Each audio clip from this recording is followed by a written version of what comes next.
ಎಲ್ಲರಿಗೂ ನಮಸ್ಕಾರಗಳು. ಲಾನಾ ಶಾಸ್ತ್ರಿ ಅವರ ಧರೆಗಿಳಿದ ದಿವ್ಯ ತೇಜ ಕಾದಂಬರಿಯನ್ನು ಮುಂದುವರಿಸ್ತಾ ಹೋಗೋಣ.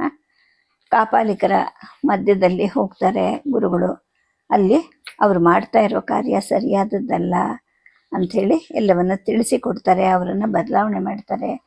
ಅಲ್ಲಿಂದ ಶೈವ ಮತವನ್ನು ಅಂದರೆ ಶುದ್ಧ ವೈದಿಕವಾದ ಶೈವ ಮತವನ್ನು ಅನುಸರಿಸಿ ಅಂತ ಕಾಪಾಲಿಕರ ಮನವೊಲಿಸ್ತಾರೆ. ಆನಂತರ ಸಹ್ಯಾದ್ರಿ ತಪ್ಪಲಿನ ಕಡೆ ಬರ್ತಾರೆ. ಅಲ್ಲೂ ಕೂಡ ಶಿವ ಮತ್ತು ವಿಷ್ಣು ಇವರ ಹಿಂಬಾಲಕರು ಅಂತ ಹೇಳಿದವರು ತಮ್ಮ ತಮ್ಮ ದೇವರೇ ಮುಖ್ಯವಾದವನು ಅಂತೇಳಿ ಹೇಳ್ತಾ ಇರ್ತಾರೆ. ಅವರುಗಳನ್ನೆಲ್ಲ ಆಚಾರ್ಯರು ಕೂತು ಪ್ರಶ್ನೆ ಮಾಡ್ತಾರೆ, ಯಾರ್ಯಾರು ದರ್ಶನ ಮಾಡಿದ್ದೀರಾ ಶಿವ ಮತ್ತು ವಿಷ್ಣುದು ಅಂತ ಹೇಳಿ. ಅವರು ಹೋಗ್ತಾ ಇರೋ ಮಾರ್ಗ ಸರಿಯಾದದ್ದಲ್ಲ ಅಂತ ತಿಳಿಸಿಕೊಟ್ರು. ಅಲ್ಲಿಂದ ಮುಂದಕ್ಕೆ ಶ್ರೀಬಲಿ ಗ್ರಾಮದ ಕಡೆಗೆ ಹೊರಡ್ತಾರೆ. ಕತೆ ಇಲ್ಲಿ ನಿಂತಿತ್ತು, ಮತ್ತೆ ಮುಂದುವರಿಸೋಣ. ಶ್ರೀಬಲಿ ಗ್ರಾಮದ ಮಹಾವಿದ್ವಾಂಸರು ಒಬ್ಬರು ಪ್ರಭಾಕರ ಭಟ್ಟರು ಅಂತ ಇರ್ತಾರೆ. ಅವರು ಆಚಾರ್ಯರನ್ನು ಒಂದು ದಿವಸ ಸಂಧಿಸ್ತಾರೆ. ಯತಿವರ್ಯರೇ, ನೀವು ನಿಮ್ಮ ಶಿಷ್ಯರ ಜೊತೆಗೆ ನಮ್ಮ ಮನೆಗೆ ಭಿಕ್ಷೆಗೆ ದಯಮಾಡಿಸ್ಬೇಕು ಅಂತ ಕೋರ್ಕೊಳ್ತಾರೆ. ಕಾಶಿಯನ್ನು ಬಿಟ್ಟು ಹೊರಟಾಗಿಂದ ಆಚಾರ್ಯರ ಪರಿವಾರ ಬೆಳಿತಾನೆ ಹೋಗಿರುತ್ತೆ. ಜನರು ಸದಾ ಹಿಂಡಾಗಿ ಅವರನ್ನು ಅನುಸರಿಸ್ತಾ ಬರ್ತಿರ್ತಾರೆ. ಕೆಲವರು ಅವರಲ್ಲಿ ವಿದ್ಯಾರ್ಜನೆಗೆ ಅಂತಲೂ ಬರ್ತಾ ಇರ್ತಾರೆ. ಹೀಗೆ ಪರಿವಾರದಲ್ಲಿ ನೂರಾರು ಜನ ಇದ್ದಿದ್ದರಿಂದ ಆಚಾರ್ಯರ ಸೇವೆ ಸತ್ಕಾರಗಳಿಗೆ ಆಯಾ ಸೀಮೆಯ ರಾಜರು, ಪಾಳೆಗಾರರು, ಶ್ರೀಮಂತರುಗಳು ಕೂಡ ಸೂಕ್ತ ವ್ಯವಸ್ಥೆ ಮಾಡ್ತಾ ಇರ್ತಾರೆ. ಗಾಡಿಗಳು, ಎತ್ತುಗಳು, ಕುದುರೆ, ಪಲ್ಲಕ್ಕಿಗಳು ಎಲ್ಲವೂ ಸಿದ್ಧವಾಗಿರುತ್ತವೆ. ಬೆಂಗಾವಲಿಗೋಸ್ಕರ ರಾಜರು ತಮ್ಮ ಸೈನ್ಯವನ್ನು ಕೊಡೋದಾಗಿ ವಿನಂತಿಸಿದ್ದು ಕೂಡ ಉಂಟು. ಆಚಾರ್ಯರು ಬೆಂಗಾವಲಿಗೆ ಅಂತ ಯಾವ ಪಹರೆಯವರು ಸೈನ್ಯವು ತಮಗೆ ಬೇಡ ಅಂತ ಕಟ್ಟುನಿಟ್ಟಾಗಿ ತಿಳಿಸಿರ್ತಾರೆ. ಶ್ರೀಶೈಲದಲ್ಲಿ ಕಾಪಾಲಿಕನ ಘಟನೆ ಆದ ನಂತರ ಒಬ್ಬ ಪಾಳೆಗಾರರು ಬಿಲ್ಲು ಬಾಣ ಹಿಡಿದಂತಹ ಕತ್ತಿ ಗುರಾಣಿಗಳನ್ನು ಧರಿಸಿದಂತಹ ಭಟರನ್ನ ಆಚಾರ್ಯರ ರಕ್ಷಣೆಗೆ ಅಂತ ಕಳಿಸಿರ್ತಾನೆ. ಆದರೆ ಆಚಾರ್ಯರು ಯಾರೂ ಬೇಡ, ಕಾಯೋವನು ಪರಮಾತ್ಮ ಅಂತ ಹೇಳಿಬಿಟ್ಟು ಅವರನ್ನೆಲ್ಲ ಹಿಂದಕ್ಕೆ ಕಳಿಸಿರ್ತಾರೆ. ಈಗ ಈ ಶ್ರೀಬಲಿ ಗ್ರಾಮದಲ್ಲಿ ಸಿಕ್ಕಂತಹ ಪ್ರಭಾಕರ ಭಟ್ಟರು ತುಂಬ ಶ್ರೀಮಂತರು ಮತ್ತು ಉದಾರಿಗಳು ಆಗಿರ್ತಾರೆ. ದಾನ ಧರ್ಮಗಳಲ್ಲಿ ತುಂಬ ಪ್ರಖ್ಯಾತರಾಗಿದ್ದರಿಂದ ಆಚಾರ್ಯರನ್ನ ಮತ್ತು ಅವರ ಪರಿವಾರವನ್ನ ತಮ್ಮ ಮನೆಗೆ ಭಿಕ್ಷೆಗೆ ಅಂತ ಆಹ್ವಾನ ಮಾಡ್ತಾರೆ. ಆತ ತಮ್ಮ ಪರಿವಾರದ ಎಲ್ಲರನ್ನು ಸಂಭಾಳಿಸುವಷ್ಟು ಶಕ್ತ ಅನ್ನೋದು ಸ್ಪಷ್ಟವಾಗಿ ತಿಳ್ಕೊಂಡ ನಂತರ ಗುರುಗಳು ಆತನ ಪ್ರಾರ್ಥನೆಯನ್ನ ಅಂಗೀಕರಿಸ್ತಾರೆ. ಆಚಾರ್ಯರು ಮತ್ತು ಅವರ ಶಿಷ್ಯರು ಪ್ರಭಾಕರ ಭಟ್ಟರ ಮನೆಗೆ ಬಂದಾಗ ಆತ ಅವರನ್ನ ಅರ್ಘ್ಯ ಪಾದ್ಯಗಳನ್ನು ಕೊಟ್ಟು ಸ್ವಾಗತಿಸ್ತಾನೆ. ಆಚಾರ್ಯರನ್ನ ಭಟ್ಟರು ತಮ್ಮ ಅಗ್ನಿಹೋತ್ರ ಶಾಲೆಗೆ ಕರ್ಕೊಂಡು ಹೋಗ್ತಾರೆ. ಅಲ್ಲಿ ಯಜ್ಞಕುಂಡವನ್ನು ದರ್ಶನ ಮಾಡಿದ ನಂತರ ಅದಕ್ಕೆ ಬಲವೊಂದು ಪ್ರಣಾಮ ಮಾಡ್ತಾರೆ. ಆ ನಂತರ ಭಟ್ಟರು ಮತ್ತು ಆತನ ಪತ್ನಿ ಆಚಾರ್ಯರನ್ನ ಉನ್ನತ ಪೀಠದಲ್ಲಿ ಕುಳ್ಳಿರಿಸಿ ಅವರ ಪಾದುಕೆಗಳಿಗೂ ಕೂಡ ಪೂಜೆ ಸಲ್ಲಿಸ್ತಾರೆ. ಪ್ರಭಾಕರರು ಮತ್ತು ಆತನ ಪತ್ನಿ ಆಚಾರ್ಯರಿಗೆ ನಮಸ್ಕಾರ ಮಾಡ್ತಾರೆ, ತಮ್ಮ ಕಾಣಿಕೆಯನ್ನು ಅರ್ಪಿಸ್ತಾರೆ. ಪ್ರಭಾಕರರ ಶಿಷ್ಯರೆಲ್ಲರೂ ಬಂದು ನಮಸ್ಕಾರವನ್ನು ಮಾಡ್ತಾರೆ. ಆಚಾರ್ಯರು ಆ ಶಿಷ್ಯರಿಗೆ ಅವರ ಗುರು ತಮಗೆ ಕೊಟ್ಟಂತಹ ಸ್ವರ್ಣವನಗಳನ್ನೆಲ್ಲ ಹಂಚುತ್ತಾರೆ. ಭಟ್ಟರು ತಮ್ಮ ಒಬ್ಬ ಶಿಷ್ಯನನ್ನು ಕರೆದು, ನಮ್ಮ ದಿವಾಕರ ಅದು ಅಲ್ಲಿ ನಿಂತಿದ್ದಾನೆ, ಅವನ್ನ ಕರ್ಕೊಂಡು ಬಾ ಅಂತ ಹೇಳ್ತಾರೆ. ಶಿಷ್ಯನು ಆ ಬಾಲಕನಾದಂತಹ ದಿವಾಕರನನ್ನ ಕೈ ಹಿಡಿದು ಕರ್ಕೊಂಡು ಬಂದು ತಂದೆ ಹತ್ರಕ್ಕೆ ನಿಲ್ಲಿಸ್ತಾನೆ. ತಂದೆ ಮಗನಿಗೆ ನಮಸ್ಕಾರ ಮಾಡು ಗುರುಗಳಿಗೆ ಅಂತ ಹೇಳಿಬಿಟ್ಟು ತಾವು ನಮಸ್ಕಾರ ಮಾಡಿ ತೋರಿಸ್ತಾರೆ. ಬಾಲಕ ದಿವಾಕರ ನಮಸ್ಕಾರ ಮಾಡಿ ನೆಲದ ಮೇಲೆ ಮುಗಿದ ಕೈಗಳನ್ನು ಚಾಚಿ ಹಾಗೆ ಮಲ್ಕೊಂಡೇ ಇರ್ತಾನೆ. ತಂದೆನೇ ಮಗನನ್ನ ಎಬ್ಬಿಸ್ಬೇಕಾಗಿ ಬರುತ್ತೆ. ಬಾಲಕ ತಲೆ ಮೇಲೆ ಜೋಡಿಸಿದ್ದ ಕೈಗಳನ್ನು ಕೂಡ ಕೆಳಕ್ಕೆ ಇಳಿಸದೆ ಹಾಗೆ ಹಿಡ್ಕೊಂಡು ನಿಂತಿರ್ತಾನೆ. ಪ್ರಭಾಕರರ ಪತ್ನಿಯ ಕಣ್ಣಲ್ಲಿ ನೀರು ತುಂಬಿರುತ್ತೆ. ಭಟ್ಟರು ಕೂಡ ಮ್ಲಾನ ಮುಖದಿಂದ ತಲೆಬಾಗಿ ನಿಂತ್ಕೋತಾರೆ. ಆಚಾರ್ಯರು ಕೇಳ್ತಾರೆ, ಭಟ್ರೆ, ಈ ಬಾಲಕ ನಿಮ್ಮ ಮಗ ಅಲ್ವಾ? ಯಾತಕ್ಕೆ ಈ ದುಗುಡ ನಿಮ್ಮಿಬ್ಬರ ಮುಖದಲ್ಲಿ ಅಂತ ಕೇಳ್ತಾರೆ. ಆಗ ಭಟ್ಟರು ಹೇಳ್ತಾರೆ, ಆಚಾರ್ಯ ದೇವ, ನಮಗಿರೋದು ಇವನೊಬ್ಬನೇ ಮಗ. ಬಹಳ ಸಂಭ್ರಮದಿಂದಲೇ ಜಾತಕರ್ಮಾದಿ ಸಂಸ್ಕಾರಗಳನ್ನು ಮಾಡಿದ್ವು. ಇವನು ಮೂಕ ದಡ್ಡ ಅನ್ನೋದು ನಮಗೆ ಮೊದಲೇ ಗೊತ್ತಿರಲಿಲ್ಲ. ಇವನು ಬೆಳೆದ ಹಾಗೆ ನಮಗದು ಅರ್ಥ ಆಗ್ತಾ ಹೋಯ್ತು. ಇವನು ಸದಾ ಕಾಲ ಜಡನ ಹಾಗೆ ಬಿದ್ದಿರ್ತಾನೆ. ಅನ್ನಪಾನಗಳನ್ನು ಸಹ ಅಪೇಕ್ಷೆ ಮಾಡೋದಿಲ್ಲ. ನಾವಾಗಿ ಬಲವಂತವಾಗಿ ಊಟ ಮಾಡಿಸ್ಬೇಕು, ಹಾಲು ನೀರನ್ನು ಸಹ ಕುಡಿಸ್ಬೇಕು, ಸ್ನಾನಾದಿಗಳನ್ನು ಕೂಡ ಮಾಡಿಸ್ಬೇಕು. ಸದಾ ಕಣ್ಣು ಬಿಟ್ಟು ತೆರೆದ ಹಾಗೆ ಕಣ್ಣಿದ್ದೇ ಇರುತ್ತೆ, ಯಾರನ್ನು ಏನನ್ನು ಕೇಳೋದಿಲ್ಲ. ಇನ್ನು ಉಪನಯನವನ್ನು ಕೂಡ ಮಾಡಿದ್ದಾಗಿದೆ. ಒಂದು ಅಕ್ಷರ ಮಂತ್ರ ಕೂಡ ಇವನ ಬಾಯಿಂದ ಹೊರಡೋದಿಲ್ಲ. ಇವನ ವಿಚಾರದಲ್ಲಿ ನಮ್ಮಿಬ್ಬರಿಗೂ ತುಂಬ ಕೊರಗು ಮತ್ತು ಯೋಚನೆ ಆಗಿದೆ ಅಂತ ಹೇಳ್ತಾರೆ. ಈ ಬಾಲಕ ದಿವಾಕರ ನೋಡೋಕ್ಕೆ ಬಹಳ ಸುಂದರವಾಗಿರ್ತಾನೆ. ಚಿನ್ನದಂಥ ಮೈ ಬಣ್ಣ, ಕೃಶವೂ ಸ್ಥೂಲವೂ ಮಾಧ್ಯಮವೂ ಆದಂತಹ ಶರೀರವಿರುತ್ತೆ. ತಲೆಯಲ್ಲಿ ಗುಂಗುರಾದ ಕೂದಲು, ನಸುಬಾಗಿದ ಮೂಗು, ಹೊಳೆಯುವಂತಹ ಕಣ್ಣುಗಳು, ಮಾಟವಾದಂತಹ ಕೈಕಾಲುಗಳು, ಹಣೆಯಲ್ಲಿ ಭಸ್ಮ ಮತ್ತು ಯಜ್ಞರಕ್ಷೆ ಧರಿಸಿರ್ತಾನೆ. ಈ ಬಾಲಕ ಆಚಾರ್ಯರ ಕಣ್ಣಿಗೆ ಸಾಕ್ಷಾತ್ ಸುಬ್ರಹ್ಮಣ್ಯ ಸ್ವಾಮಿ ಹಾಗೆ ಕಾಣ್ತಾನೆ. ಆದರೆ ಆತ ಮೂಕ, ಜಡ ಮತ್ತು ದಡ್ಡ. ಆಚಾರ್ಯರು ದಿವಾಕರನನ್ನ ಒಮ್ಮೆ ವಾತ್ಸಲ್ಯದಿಂದ ನೋಡ್ತಾರೆ. ಆಚಾರ್ಯರ ಕಣ್ಣುಗಳು ಮತ್ತು ದಿವಾಕರನ ಕಣ್ಣುಗಳು ಪರಸ್ಪರ ಸಂಧಿಸುತ್ತವೆ. ಬಾಲಕನ ಮುಖದಲ್ಲಿ ಈಗ ಮಂದಹಾಸ ಮೂಡುತ್ತೆ. ಪ್ರಭಾಕರರಿಗೆ ಅಚ್ಚರಿ ಮತ್ತು ಸಂಭ್ರಮ ಆಗುತ್ತೆ. ಸದಾ ಗಂಭೀರವಾಗಿದ್ದಂತಹ ಮುಖದಲ್ಲಿ ಇವತ್ತು ಮಂದಹಾಸ ಕಾಣ್ತಾ ಇದೆ ಅಂತ ಸಂತೋಷ ಆಗುತ್ತೆ. ಆಚಾರ್ಯರು ತಮ್ಮ ಬಲಗೈಯನ್ನು ಎತ್ತಿ ಬಾ ಅಂತ ಸಂಜ್ಞೆ ಮಾಡ್ತಾರೆ. ಆಗ ದಿವಾಕರ ತಲೆ ಮೇಲಿದ್ದ ಕೈಗಳನ್ನು ಇಳಿಸಿ ಎದೆ ಹತ್ರ ಜೋಡಿಸಿಕೊಂಡು ನಿಧಾನವಾಗಿ ಸಿಂಹದ ಮರಿ ಹಾಗೆ ಆಚಾರ್ಯರ ಹತ್ರ ಬರ್ತಾನೆ. ಒಂದು ಕ್ಷಣ ಕಾಲ ನಿಂತ್ಕೊಳ್ತಾನೆ. ಅಡ್ಡ ಬಿದ್ದು ಆಚಾರ್ಯರ ಪಾದಗಳಲ್ಲಿ ತನ್ನ ಶಿರವನ್ನು ಇರಿಸಿ ನಮಸ್ಕಾರ ಮಾಡ್ತಾನೆ. ಆಚಾರ್ಯರು ಆತನ ಮೈದಡವಿ ಎಬ್ಬಿಸ್ತಾರೆ. ಸೌಮ್ಯ, ನೀನು ಯಾರಪ್ಪ? ಎಲ್ಲಿಂದ ಬಂದೆ? ಮೂಗನ ಹಾಗೆ ಯಾಕಿದೀಯಾ ಅಂತ ಪ್ರೀತಿಯಿಂದ ಕೇಳ್ತಾರೆ. ಶಿರಸ್ಸಿನ ಮೇಲೆ ಹಸ್ತವನ್ನಿಟ್ಟು ಬೆನ್ನನ್ನು ತಡವಿ ಕೇಳ್ತಾರೆ. ಬಾಲಕ ಅತ್ಯಂತ ವಿನೀತನಾಗಿ ಕೈ ಮುಗಿದು ತಲೆಬಾಗ್ತಾನೆ. ಹೇಳ್ತಾನೆ, ನಾಹಂ ಜಡಃ ಕಿಂತು ಜಡಃ ಪ್ರವರ್ತತೆ ಮತೃನ್ನಿಧಾನೇನ ನಾ ಸಂದಿಹೇ ಗುರು ಷಡೂರ್ಮಿ ಷಡ್ಭಾವ ವಿಕಾರವರ್ಜಿತಂ ಸುಖೈಕತಾನಂ ಪರಮಸ್ಮಿ ತತ್ಪದಂ ನಿಮಿತ್ತಂ ಮನಶ್ಚಕ್ಷುರಾದಿ ಪ್ರವೃತ್ತೌ ನಿರಸ್ತಾಕಿಲೋಪಾಧಿರಾಕಾಶಕಲ್ಪಃ ರವಿರ್ಲೋಕಚೇಷ್ಟ ನಿಮಿತ್ತಂ ಯಥಾಯಃ ಸನಿತ್ಯೋಪಲಬ್ಧಿ ಸ್ವರೂಪೋಹಮಾತ್ಮ ಅಂತ ಪ್ರಾರಂಭಿಸಿ ತಾನು ಇರ್ತಕ್ಕಂತಹ ಅದ್ವೈತ ಸ್ಥಿತಿಯನ್ನು ಗುರುಗಳಿಗೆ ನಿವೇದಿಸ್ತಾನೆ. ಅಂದರೆ ಮೇಲಿನ ಶ್ಲೋಕದ ಅರ್ಥ ಏನು ಅಂದರೆ, ಗುರುಗಳೇ, ನಾನು ಜಡ ಅಲ್ಲ, ಚೈತನ್ಯ ವಸ್ತು. ನನ್ನ ಸನ್ನಿಧಿಯಲ್ಲಿ ಜಡ ತನ್ನ ವ್ಯಾಪಾರವನ್ನು ಮಾಡುತ್ತೆ. 6 ತಾಪಗಳು 6 ವಿಕಾರಗಳು ಇಲ್ಲದಂತಹ ಆನಂದ ಸ್ವರೂಪವಾದಂತಹ ಪರತತ್ವವೇ ನಾನಾಗಿದ್ದೀನಿ. ಸೂರ್ಯ ಲೋಕದ ವ್ಯವಹಾರಕ್ಕೆ ನಿಮಿತ್ತ ಆಗಿರೋ ಹಾಗೆ ಯಾವ ಉಪಾಧಿಯೂ ಇಲ್ಲದೆ ಆಕಾಶ ಕಲ್ಪನ ಆಗಿರೋ ಯಾರು ಮನಸ್ಸು ಮತ್ತು ಇಂದ್ರಿಯಗಳ ಪ್ರವೃತ್ತಿಗೆ ಕಾರಣನಾಗಿರುತ್ತೋ ಆ ನಿತ್ಯ ಚೈತನ್ಯ ಸ್ವರೂಪವಾದ ಆತ್ಮನೇ ನಾನು ಅಂತ ಆ ಬಾಲಕ ಸುಮಾರು 12 ಶ್ಲೋಕಗಳಲ್ಲಿ ತನ್ನ ಸ್ಥಿತಿಯನ್ನು ವಿವರಿಸ್ತಾನೆ.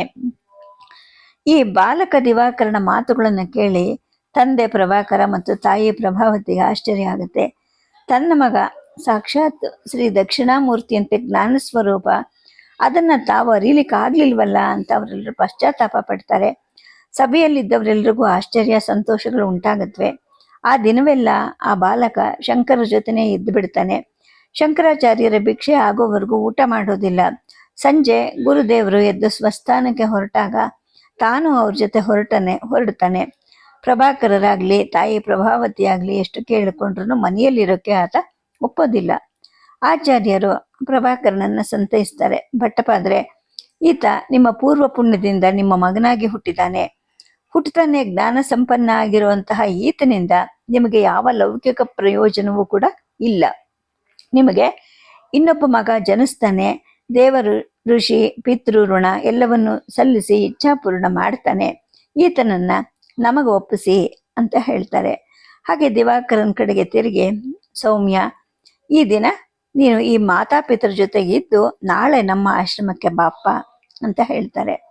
ದಿವಾಕರ ಅಪ್ಪಣೆ ಅಂತ ನುಡಿದ್ಬಿಟ್ಟು ಮನೆಯಲ್ಲೇ ನಿಂತ್ಕೊತಾನೆ. ಮಾತಾಪಿತರರಿಗೂ ಕೂಡ ತುಂಬ ಸಂತೋಷ ಆನಂದ ಆಗುತ್ತೆ.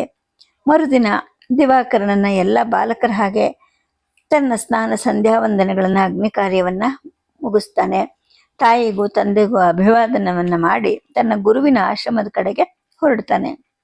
ಆಚಾರ್ಯರು ಅವರ ಶಿಷ್ಯರು ಈ ದಿವಾಕರನನ್ನ ಆದರಪೂರ್ವಕವಾಗಿ ಬರಮಾಡ್ಕೊಳ್ತಾರೆ. ಆ ದಿನವೇ ಆಚಾರ್ಯರು ಈ ದಿವಾಕರ ಬ್ರಹ್ಮಚಾರಿಗೆ ಸನ್ಯಾಸವನ್ನು ಕೊಡ್ತಾರೆ. ಮಗು, ನೀನು ಆತ್ಮತತ್ವವನ್ನು ಅಂಗೈಯ ನೆಲ್ಲಿಕಾಯಲ್ಲಿ ಕಾಣುವಷ್ಟು ಸ್ಪಷ್ಟವಾಗಿ ಕಂಡಿದ್ಯಾ, ಹಾಗಾಗಿ ನಾನು ನಿನ್ನನ್ನು ಹಸ್ತಾಮಲಕಾಚಾರ್ಯ ಅಂತ ಸಂಬೋಧಿಸ್ತೀನಿ ಅಂತ ಹೇಳ್ತಾರೆ. ಹೀಗೆ ಕರ್ನಾಟಕದ ಶ್ರೀಬಲಿಗ್ರಾಮ ಆಚಾರ್ಯರಿಗೆ ಶ್ರೇಷ್ಠ ಶಿಷ್ಯವನ್ನು ಕೊಟ್ಟಂತಹ ಖ್ಯಾತಿಯನ್ನು ಪಡಿತಾ ಹೋಗುತ್ತೆ. ಈ ಶ್ರೀಬಲಿಗ್ರಾಮದಲ್ಲಿ ಒಂದೆರಡು ದಿನ ಇದ್ದು ಅನಂತರ ಶಂಕರಾಚಾರ್ಯರು ಋಷ್ಯಶೃಂಗ ಮುನಿಗಳ ತಪೋಧಾಮವಾಗಿದ್ದಂತಹ ಶೃಂಗಗಿರಿ ಕಡೆಗೆ ಪ್ರಯಾಣ ಬೆಳೆಸ್ತಾರೆ. ಹಿಂದೆ ಶಂಕರರು ಬಂದು ಸ್ವಲ್ಪ ದಿನ ಇದ್ದು ಹೊರಟಾಗ ಅವರನ್ನು ಹಿಂಬಾಲಿಸಿರುತ್ತೆ ಒಂದು ಗೋವತ್ಸ. ಅದು ಸಂಚಾರದಲ್ಲಿ ಯಾವಾಗಲೂ ಅವ್ರ ಜೊತೆಯಲ್ಲೇ ಇರ್ತಿತ್ತಲ್ವಾ.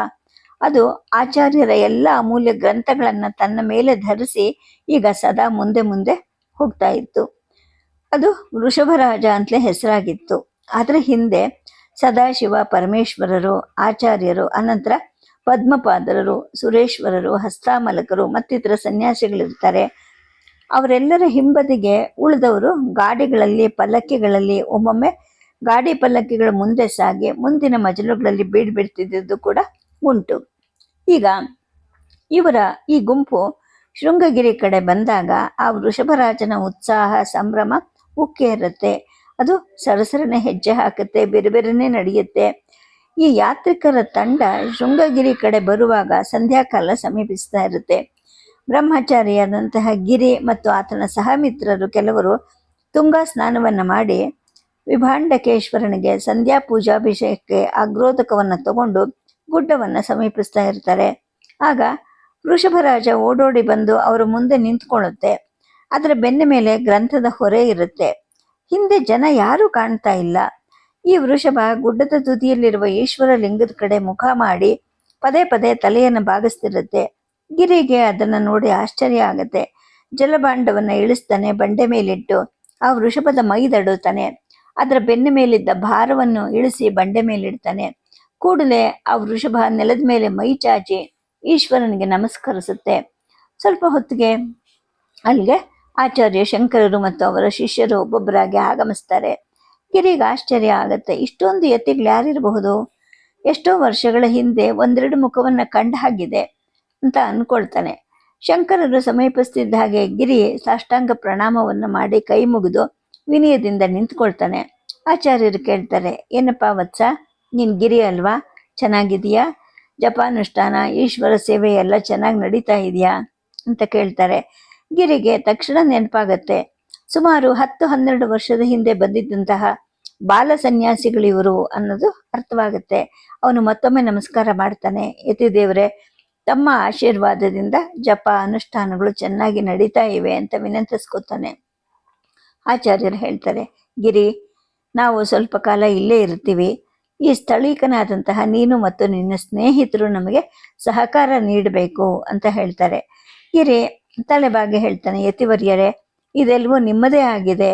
ನೀವು ಆತ್ಮಾರಾಮರಾಗಿ ಇಲ್ಲಿ ಎಷ್ಟು ಕಾಲ ಬೇಕಾದರೂ ಇರಬಹುದು, ನಮ್ಮಿಂದ ಸೇವೆ ಕೈಗೊಳ್ಳಬಹುದು ಅಂತ ಭಿನ್ನವಿಸ್ಕೊತಾನೆ.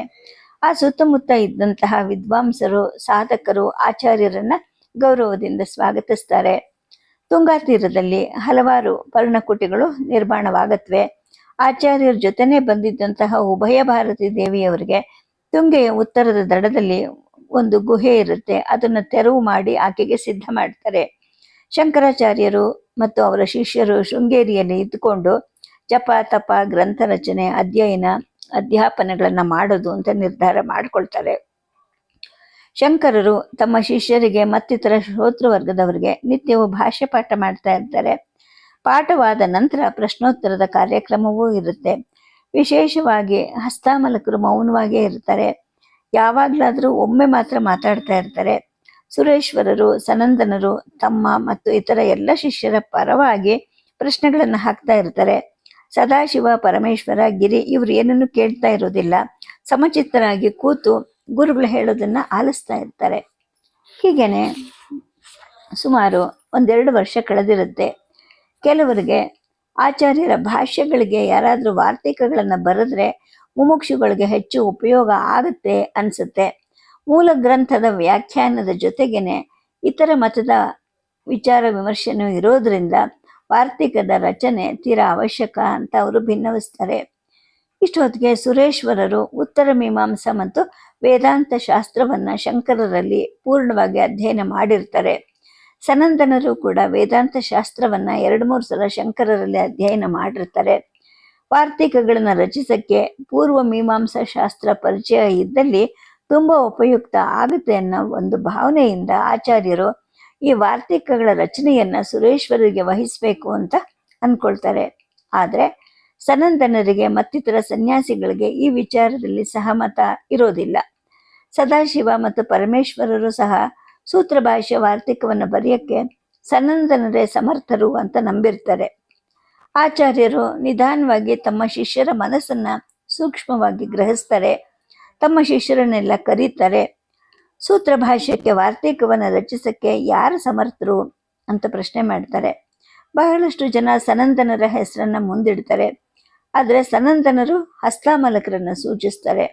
ಆಗ ಆಚಾರ್ಯರು ಹೇಳ್ತಾರೆ, ಹಸ್ತಾಮಲಕರು ನಮ್ಮ ಗುರುಗಳಾದಂಥ ಗೋವಿಂದ ಪಾದರ ಹಾಗೆ ಸದಾ ಸಮಾಧಿ ಸ್ಥಿತಿಯಲ್ಲಿ ಇರ್ತಾರೆ. ಅವರನ್ನ ಬಾಹ್ಯ ಕಾರ್ಯಕ್ಕೆ ಪ್ರವರ್ತಿಸುವಂತೆ ಮಾಡೋದು ಕಷ್ಟ ಅಂತ ಹೇಳ್ತಾರೆ. ಈಗ ಶಿಷ್ಯರೆಲ್ಲ ಗುರು ಕಡೆ ಕುತೂಹಲದಿಂದ ನೋಡ್ತಾ ಇರ್ತಾರೆ. ಆಚಾರ್ಯರು ಮುಂದುವರೆದು ಹೇಳ್ತಾರೆ, ಸುರೇಶ್ವರರು ತೈತ್ತಿರೀಯ ಮತ್ತು ಬೃಹದಾರಣ್ಯಕ ಭಾಷ್ಯಗಳಿಗೆ ವಾರ್ತಿಕಗಳನ್ನು ಬರೀಲಿ, ಸನಂದನರು ಸೂತ್ರ ಭಾಷ್ಯಕ್ಕೆ ವಾರ್ತಿಕವನ್ನು ಬರೀಲಿ ಅಂತ ಅಪ್ಪಣೆ ಮಾಡ್ತಾರೆ. ಆಗ ಸುರೇಶ್ವರರು ಗುರುಗಳಿಗೆ ಹೇಳ್ತಾರೆ, ಗುರುಗಳೇ, ನನ್ನದೊಂದು ಪ್ರಾರ್ಥನೆ ಇದೆ ಅಂದಾಗ, ಹೇಳಿ ಸುರೇಶ್ವರರೇ ಅಂತ ಆಚಾರ್ಯರು ಹೇಳ್ತಾರೆ. ನಿಮ್ಮ ಅಪ್ಪಣೆ ಹಾಗೆ ಉಪನಿಷತ್ ಭಾಷ್ಯಗಳಿಗೆ ವಾರ್ತಿಕವನ್ನು ರಚಿಸ್ತೀನಿ. ಅದರ ಮೊದಲು ನನ್ನ ಅದ್ವೈತ ಜ್ಞಾನವನ್ನು ದೃಢಪಡಿಸ್ಕೊಳ್ಳೋಕ್ಕೆ ನಾನು ಒಂದು ಸ್ವತಂತ್ರ ಗ್ರಂಥವನ್ನು ಬರೀಬೇಕು ಅಂತ ಅಂದ್ಕೊಂಡಿದ್ದೀನಿ ಅಂತ ಹೇಳಿದಾಗ, ಆಗಬಹುದು, ಹಾಗೆ ಮಾಡಿ ಅಂತ ಆಚಾರ್ಯರು ಹೇಳ್ತಾರೆ. ಸುರೇಶ್ವರರು ಗುರುಗಳ ಅಪ್ಪಣೆಯಂತೆ ನೈಷ್ಕರ್ಮ್ಯ ಸಿದ್ಧಿ ಅನ್ನೋ ಒಂದು ಗ್ರಂಥ ರಚನೆಯನ್ನ ಪ್ರಾರಂಭ ಮಾಡ್ತಾರೆ. ಸನಂದನರು ಪಂಚಪಾದಿಕ ಅನ್ನೋ ಸೂತ್ರ ಭಾಷ್ಯದ ವ್ಯಾಖ್ಯಾನ ಗ್ರಂಥವನ್ನು ಆರಂಭಿಸ್ತಾರೆ. ಆಚಾರ್ಯರು ಕೂಡ ಹಲವಾರು ಪ್ರಕರಣ ಗ್ರಂಥಗಳ ರಚನೆಯಲ್ಲಿ ತೊಡಗುತ್ತಾರೆ. ಹೀಗೆ ಈ ಶೃಂಗಗಿರಿ ಸಾರಸ್ವತದ ಕೃಷಿ ಕೇಂದ್ರವು ಮತ್ತು ತಪೋನುಷ್ಠಾನ ಸ್ಥಾನವೂ ಆಗುತ್ತೆ. ಒಂದು ದಿನ ಆಚಾರ್ಯರು ಮಧ್ಯಾಹ್ನ ಭಾಷ್ಯ ಪ್ರವಚನಕ್ಕೆ ಸಿದ್ಧರಾಗಿ ಬಂದು ಕೂತ್ಕೊಂತಾರೆ. ಸುತ್ತಲೂ ನೋಡ್ತಾರೆ. ಗಿರಿಯನ್ನು ಬಿಟ್ಟು ಉಳಿದ ಎಲ್ಲ ಶಿಷ್ಯರು ಬಂದು ಕೂತಿರ್ತಾರೆ. ಸಾಮಾನ್ಯವಾಗಿ ಗಿರಿ ಸದಾಶಿವ ಮತ್ತು ಪರಮೇಶ್ವರರ ಹತ್ರ ಕೂತಿರ್ತಿದ್ದ. ಆದ್ರೆ ಈ ದಿನ ಆತ ಯಾಕೋ ಪಾಠಕ್ಕೆ ಬಂದಿಲ್ಲ. ಆಚಾರ್ಯರು ಪಾಠವನ್ನು ಪ್ರಾರಂಭಿಸೋದಿಲ್ಲ. ಸದಾಶಿವನನ್ನ ಕುರಿತು ಪ್ರಶ್ನಿಸ್ತಾರೆ, ಗಿರಿ ಎಲ್ಲಿ, ಇನ್ನು ಬಂದಿಲ್ವಲ್ಲ ಅಂತ ಕೇಳಿದಾಗ ಸದಾಶಿವ ಹೇಳ್ತಾನೆ, ಒಳಗೆ ವಸ್ತ್ರವನ್ನು ಒಗಿಲಿಕ್ಕೆ ಹೋಗಿರ್ಬೇಕು, ಇನ್ನೊಂದು ಬರಬಹುದು ಅಂತ. ಮತ್ತೊಬ್ಬ ಶಿಷ್ಯ ಪರಮೇಶ್ವರ ಹೇಳ್ತಾನೆ, ಗಿರಿ ಇದ್ರು ಒಂದೇ ಇಲ್ದಿದ್ರು ಒಂದೇ ಅಂತ ಹೇಳಿದಾಗ ಸನಂದರು ವಿನೋದವಾಗಿ ಹೇಳ್ತಾರೆ, ಗಿರಿ ಸ್ಥಾನದಲ್ಲಿ ಅವನು ಹೊರ್ಕೊಂಡು ಕೂತ್ಕೋತಾನಲ್ಲ ಕಂಬ, ಅದಿದೆಯಲ್ಲ ಬಿಡಿ ಅಂತ ಹೇಳಿದಾಗ ಆಚಾರ್ಯರಿಗೆ ತಮ್ಮ ಈ ಶಿಷ್ಯರ ವಿಷಯದಲ್ಲಿ ಬೇಸರ ಉಂಟಾಗತ್ತೆ. ಗಿರಿ ಸ್ವಭಾವತ ಮಾತಾಡೋ ಹುಡುಗ ಅಲ್ಲ, ಪ್ರಶ್ನೆಗಳನ್ನು ಕೇಳ್ತಾ ಇರೋದಿಲ್ಲ. ಆದರೆ ಆತ ವಿದ್ವಾಂಸ, ತುಂಬಿದ ಕೊಡದಂಥವನು, ಸ್ವಭಾವತಃ ಮೌನಿ, ಮಿತಭಾಷಿ, ವೇದಶಾಸ್ತ್ರಗಳನ್ನು ಅಧ್ಯಯನ ಮಾಡಿದವನು. ಇಂಥವನ ಯೋಗ್ಯತೆಯನ್ನು ಸರಿಯಾಗಿ ತಿಳಿದೆ ಈ ತರುಣರು ಹೀಗೆ ಹಾಸ್ಯ ಮಾಡಿದ್ರಲ್ಲ ಅಂತ ಆಚಾರ್ಯರಿಗೆ ಬೇಜಾರಾಗತ್ತೆ. ತಮ್ಮನ್ನ ತುಂಬ ಚಚ್ಚರದಿಂದ ಸೇವಿಸ್ತಿದ್ದ ಗಿರಿಯ ವಿಚಾರದಲ್ಲಿ ಆಚಾರ್ಯರಿಗೂ ಕೂಡ ತುಂಬ ಅಭಿಮಾನ ಇರುತ್ತೆ. ತೀರ ನಸುಕಲ್ಲೇ ಎದ್ದು ಗಿರಿ ಆಚಾರ್ಯರ ಎಲ್ಲ ಸೇವೆಗೂ ಸಿದ್ಧವಾಗಿರ್ತಿದ್ದ. ಅವ್ರ ಜೊತೆ ಸ್ನಾನಕ್ಕೆ ಹೋಗ್ತಿದ್ದ. ಅವರು ಮೊದಲೇ ಸ್ನಾನ ಮಾಡಿ ಆಹ್ನಿಕ ಮುಗಿಸಿ ಒಗೆದು ಒಣಗಿಸಿದ ವಸ್ತ್ರಗಳನ್ನು ಪುನಃ ಬಂದು ಒಯ್ತಾ ಇದ್ದ. ಆಹ್ನಿಕಕ್ಕೆ ಸಿದ್ಧ ಮಾಡ್ತಿದ್ದ. ಮಧ್ಯಾಹ್ನದ ಭಿಕ್ಷೆಗೂ ಆತನೇ ವ್ಯವಸ್ಥೆ ಮಾಡ್ತಾ ಇದ್ದ. ಪ್ರವಚನಕ್ಕೆ ಕೂತಾಗ ಮಣೆ ಮತ್ತು ವ್ಯಾಸಪೀಠಗಳನ್ನು ಜೋಡಿಸಿ ಆ ದಿನದ ಶಾಸ್ತ್ರಗ್ರಂಥಗಳನ್ನು ತಂದಿಡ್ತಿದ್ದ. ರಾತ್ರಿ ಆಚಾರ್ಯರು ವಿಶ್ರಾಂತಿಗೆ ಮಲಗಿದ ನಂತರ ಬಾಗಿಲ ಹೊರಗಡೆ ತಾನೇ ಕಾವಲಿದ್ದು ಮಲ್ಕೊಂಡು ಪುನಃ ಉಷಃಕಾಲದ ಸೇವೆಗೆ ಅನುವಾಗ್ತಾ ಇದ್ದ. ಈ ಪ್ರಿಯ ಶಿಷ್ಯನ ವಿಚಾರವನ್ನ ಉಳಿದವರ್ಯಾರು ಅರಿಲಿಕ್ಕೆ ಪ್ರಯತ್ನ ಮಾಡೇ ಇರಲಿಲ್ಲ. ಆದರೆ ಈ ದಿನ ಅವನು ದಡ್ಡ ಅನ್ನೋ ಒಂದು ಅರ್ಥ ಬರೋ ಹಾಗೆ ತಮ್ಮ ಶಿಷ್ಯರು ಮಾತಾಡಿದ್ದು ಆ ಹಾಸ್ಯ ಆಚಾರ್ಯರಿಗೆ ಒಪ್ಪಿತವಾಗೋದಿಲ್ಲ. ಅವರು ಗಿರಿಯನ್ನ ಮನಸ ಸ್ಮರಿಸಿ ಆಶೀರ್ವಾದ ಮಾಡ್ತಾರೆ. ಅವನಲ್ಲಿ ಸುಪ್ತವಾಗಿ ಮತ್ತು ಗುಪ್ತವಾಗಿದ್ದಂತಹ ಜ್ಞಾನ ಪ್ರಕಾಶಿಸುವ ಹಾಗೆ ಅನುಗ್ರಹಿಸ್ತಾರೆ. ಗಿರಿ ಆಶ್ರಮಕ್ಕೆ ಬರ್ತಾ ತನ್ನನ್ನತೆ ತಾನು ಹಾಡ್ಕೊಳ್ತಾ ಬರೋದನ್ನ ಎಲ್ಲರೂ ಕಾಣ್ತಾರೆ. ಆತ ಉಲಿತಿದ್ದಂತಹ ಸ್ತೋತ್ರವನ್ನು ಕೇಳಿ ವಿಸ್ಮಯದಿಂದ ಅವರೆಲ್ಲರೂ ಸ್ತಬ್ಧರಾಗ್ತಾರೆ. ಆಚಾರ್ಯರು ಪ್ರಸನ್ನವದನರಾಗಿ ಗಿರಿಯನ್ನೇ ನೋಡ್ತಾ ಇರ್ತಾರೆ. ಗಿರಿಗೆ ಇವ್ರು ಯಾರ ಕಡೆನೂ ಗಮನವೂ ಇರೋದಿಲ್ಲ. ತನ್ನಂತೆ ತಾನು ಹಾಡ್ಕೊಳ್ತಾ ಇರ್ತಾನೆ. ಬಹುದಿನಗಳ ಆಚಾರ್ಯರ ಸೇವೆಯಿಂದ ಮಗ್ನನಾಗಿದ್ದ ಗಿರಿ ತನ್ನನ್ನು ಅನುಗ್ರಹಿಸಿ ಪಾರಮಾರ್ಥದ ದಾರಿಯನ್ನು ತೋರಿಸ್ಬೇಕು ಅಂತ ಅಂದು ಅನನ್ಯವಾಗಿ ಗುರುಗಳನ್ನ ಆಶುಕವಿಯಾಗಿ ಪ್ರಾರ್ಥನೆ ಮಾಡ್ತಿರ್ತಾನೆ. ಎಲ್ಲರೂ ಆಶ್ಚರ್ಯದಿಂದ ಆತನನ್ನ ನೋಡ್ತಾ ಇರ್ತಾರೆ. ಆತನ ದಿವ್ಯಗಾನವನ್ನು ಕೂಡ ಆಲಿಸ್ತಾ ಇರ್ತಾರೆ. ವಿದಿತಾಖಿಲ ಶಾಸ್ತ್ರ ಸುಧಾ ಜಲದೆ ಮಹಿತೋಪ ನಿಷತ್ಕರ್ತಾರ್ಥ ನಿಧೆ ಹೃದಯ ಕಲೆಯೇ ವಿಮಲಂ ಚರಣಂ ಭವಶಂಕರ ದೇಶಿಕಮೇ ಶರಣಂ ಕರುಣಾ ವರುಣಾಲಯ ಪಾಲಯ ಮಾಂ ಭವಸಾಗರ ದುಃಖ ವಿದೂನ ಹೃದಂ ರಚಯಾಖಿಲ ದರ್ಶನ ತತ್ವವಿದಂ ಭವಶಂಕರ ದೇಶಿಕಮೇ ಶರಣಂ. ಅಂದ್ರೆ ಅಮೃತ ಸರಸ್ಸಿನ ಹಾಗಿರುವಂತಹ ಸರ್ವಶಾಸ್ತ್ರವಿದನೆ, ಮಹತ್ವಪೂರ್ಣವಾದ ಉಪನಿಷತ್ತುಗಳಲ್ಲಿ ಇರುವಂತಹ ಗೂಢಾರ್ಥವನ್ನು ತಿಳಿದವನೇ, ನಿನ್ನ ನಿರ್ಮಲವಾದ ಪಾದಗಳಲ್ಲಿ ನನ್ನ ಹೃದಯವನ್ನು ಧ್ಯಾನಿಸ್ತೀನಿ. ಹೇ ಆಚಾರ್ಯ ಶಂಕರನೇ, ನನ್ನನ್ನು ಅನುಗ್ರಹಿಸು ಅಂತ. ಹೀಗೆ ತನ್ನಂತೆ ತಾನೇ ಹಾಡ್ಕೊಳ್ತಾ ಬಂದ ಗಿರಿ ಆಚಾರ್ಯರ ವಸ್ತ್ರಗಳನ್ನೆಲ್ಲ ಒಣಗಲು ಹಾಕಿ ಪ್ರವಚನ ಸ್ಥಳಕ್ಕೆ ಬರ್ತಾನೆ. ಭವಶಂಕರ ದೇಶಿಕಮೇ ಶರಣಂ ಅಂತ ಹೇಳ್ತಾನೆ. ಸಾಷ್ಟಾಂಗ ನಮಸ್ಕಾರ ಮಾಡಿ ಕೂತ್ಕೋತಾನೆ. ಆ ದಿನ ಗಿರಿ ಎಂದಿನ ಹಾಗಿರೋದಿಲ್ಲ. ಅವನ ಶರೀರ ಯಾಕೋ ಕಂಪಿಸ್ತಾ ಇರುತ್ತೆ.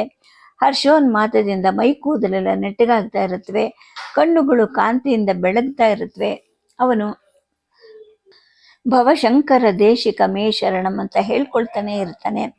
ಆಚಾರ್ಯರು ಎದ್ದು ಮೆಲ್ಲುಗೆ ಗಿರಿ ಹತ್ರ ಬರ್ತಾರೆ. ಆತನ ತಲೆ ಮೇಲೆ ತಮ್ಮ ಕರಕಮಲವನ್ನ ಇಡ್ತಾರೆ. ಗಿರಿ ವತ್ಸ, ನಿನಗೇನ್ ಬೇಕಪ್ಪ ಅಂತ ಮೃದುವಾಗಿ ಕೇಳ್ತಾರೆ. ಗಿರಿಯ ವದನದಿಂದ ಮತ್ತೆ ಕಾವ್ಯಲಹರಿ ಹೊರಡುತ್ತೆ. ಭಗವನ್ನು ದದೌ ಮೃತಿ ಜನ್ಮ ಜಲೆ ಸುಖ ದುಃಖ ಜುಷೇ ಪತಿತಂ ವ್ಯತಿತಂ ಕೃಪಯಾ ಶರಣಾಗತ ಮುದ್ದರ ಮಾಂ ಮನುಷ್ಯಾದ್ಯಪಸ್ಸನ್ನ ಮನನ್ಯಂ ಗತಿ. ಅಂದ್ರೆ ಗುರು ಭಗವಂತನೇ, ಹುಟ್ಟು ಸಾವುಗಳು ಅನ್ನೋ ಈ ಸಂಸಾರ ಸಮುದ್ರದಲ್ಲಿ ಬಿದ್ದು ಸುಖ ದುಃಖಗಳೆಂಬ ಬೆಂಕಿಯಲ್ಲಿ ಬೇಯ್ತಾ ಇದ್ದೀನಿ. ನೀನೇ ನನಗೆ ಅನನ್ಯ ಗತಿ ಅಂತ ಶರಣು ಬಂದಿದ್ದೀನಿ. ಕೃಪೆಯಿಂದ ನನ್ನನ್ನ ಉಪದೇಶ ಮಾಡಿ ನನ್ನನ್ನು ಉದ್ಧಾರ ಮಾಡು ಅಂತ. ಗಿರಿಯ ಈ ಪ್ರಾರ್ಥನೆ ಆಚಾರ್ಯರ ಹೃದಯವನ್ನ ಮುಟ್ಟುತ್ತೆ. ಅವರು ಆತನ ಶಿರಸ್ಸನ್ನ ಮೃದುವಾಗಿ ನೇವರಿಸ್ತಾರೆ. 4 ಶ್ಲೋಕಗಳಲ್ಲಿ ಆತನಿಗೆ ಪರಮತತ್ವವನ್ನು ಉಪದೇಶಿಸ್ತಾರೆ. ವಿಷಮವಾಗಿರುವಂತಹ ಇಂದ್ರಿಯ ವಿಷಯಗಳಲ್ಲಿ ಇರುವಂತಹ ನಿನ್ನ ಆಸಕ್ತಿಯನ್ನ ಬಿಡು. ಶರೀರವೇ ನಾನು ಅಂತ ತಿಳ್ಕೊಂಡು ನಡೆಸ್ತಿರೋ ವ್ಯವಹಾರವನ್ನ ಬಿಡು. ಯಾವಾಗಲೂ ಪರಬ್ರಹ್ಮದಲ್ಲಿ ಮನಸ್ಸನ್ನ ಇಡು. ಆತ್ಮನಲ್ಲಿ ಮನಸ್ಸನ್ನ ನಿಲ್ಲಿಸಿ ಮೋಹಗೊಳಿಸ್ತಿರುವಂತಹ ಈ ಸಂಸಾರದ ಭ್ರಮೆಯನ್ನ ಗೆಲ್ಲು. ಅನ್ನಮಯ, ಪ್ರಾಣಮಯ, ಮನೋಮಯ, ವಿಜ್ಞಾನಮಯ, ಆನಂದಮಯ ಕೋಶಗಳಲ್ಲಿ ಇಟ್ಟಿರುವಂತಹ ನಾನು, ನನ್ನದು ಅನ್ನೋ ಬುದ್ಧಿಯನ್ನ ತೊಡೆದು ಹಾಕು. ಅನಂತವೂ ಅಜವೂ ಸಾಕ್ಷಿ ರೂಪವೂ ಆಗಿ ಸದಾಕಾಲವು ನಿನ್ನ ಹೃದಯನ್ನ ಬೆಳಗ್ತಾ ಇರುವಂತಹ ಪರತತ್ವವೇ ನಾನು ಅಂತ ತಿಳ್ಕೊ. ಸೂರ್ಯ ಒಬ್ಬನೇ ಆಗಿದ್ದು ಅವಿಕಾರಿಯಾಗಿದ್ರು ಕೂಡ ನೀರು ತುಂಬಿದ ಅನೇಕ ಗಡಿಗೆಗಳಲ್ಲಿ ಅನೇಕವಾಗಿ ತೋರೋ ಹಾಗೆ ಆಕಾಶ ಒಂದೇ ಆಗಿದ್ರು ಕೂಡ ಮಡಕೆಗಳ ಉಪಾಧಿಯಿಂದ ಅನೇಕವಾಗಿ ತೋರೋ ಹಾಗೆ ಯಾವಾಗಲೂ ಅವಿಕಾರಿಯಾಗಿ ಒಂದೇ ಆಗಿರೋ ಬ್ರಹ್ಮ ನಿನ್ನ ಬುದ್ಧಿಯ ಉಪಾಧಿಯಿಂದ ಅನೇಕವಾಗಿ ಇರೋ ಹಾಗೆ ತೋರುತ್ತೆ. ಸೂರ್ಯ ಪ್ರಕಾಶದ ಕಾರಣದಿಂದ ಈ ಪ್ರಪಂಚ ಎಲ್ಲವೂ ಕಣ್ಣಿಗೆ ಕಾಣೋ ಹಾಗೆ ನಿನ್ನ ಬುದ್ಧಿಯ ಕಾರಣದಿಂದ ಈ ದ್ವೈತ ಪ್ರಪಂಚವೆಲ್ಲವೂ ನಿನಗೆ ಕಾಣ್ತಾ ಇದೆ. ಆದರೆ ನಿಜವಾಗಿ ಆ ಸತ್ ತತ್ವ ಒಂದೇ ಇದ್ದು ಅದೇ ನೀನಾಗಿದೀಯಾ ಅಂತ. ಈ ಥರ ಆಚಾರ್ಯರು ಗಿರಿಯ ವ್ಯಾಜದಿಂದ ಇತರರಿಗೂ ಕೂಡ ಸರಳವಾಗಿ ಉಪದೇಶವನ್ನ ಕೊಡ್ತಾರೆ. ಗಿರಿಯ ಕಣ್ಣುಗಳಿಂದ ಈಗ ಧಾರಾಕಾರವಾಗಿ ಹರ್ಷದ ಬಾಷ್ಪ ಹರಿತಾ ಇರುತ್ತೆ. ಆತ ಎದ್ದು ಸಾಷ್ಟಾಂಗ ವಂದನೆ ಮಾಡಿ ತನ್ನ 2 ಕೈಗಳಿಂದ ಆಚಾರ್ಯರ ಪಾದಗಳನ್ನು ಹಿಡ್ಕೊಳ್ತಾನೆ. ಗುರುವೇ, ಶರಣಾಗತನಾಗಿದ್ದೀನಿ, ಉದ್ಧರಿಸಿ ನನ್ನನ್ನು ಕಾಪಾಡಿ ಅಂತ ಬೇಡ್ಕೊಳ್ತಾನೆ. ಆಗ ಸನಂದನ ಮತ್ತಿತರ ಶಿಷ್ಯರಿಗೆ ಈ ಗಿರಿ ಎಷ್ಟು ಸುಸಂಸ್ಕೃತ, ಎಷ್ಟು ಶ್ರೇಷ್ಠ ಜೀವಿ ಅನ್ನೋದು ಅರ್ಥ ಆಗುತ್ತೆ. ಅವರು ತಮ್ಮ ನಡವಳಿಕೆಗೆ ತುಂಬಾ ಪರಿತಾಪ ಪಡ್ತಾರೆ. ಗಿರಿಯನ್ನ ಮತ್ತು ಗುರುವನ್ನು ಕೂಡ ಕ್ಷಮೆ ಕೋರ್ತಾರೆ.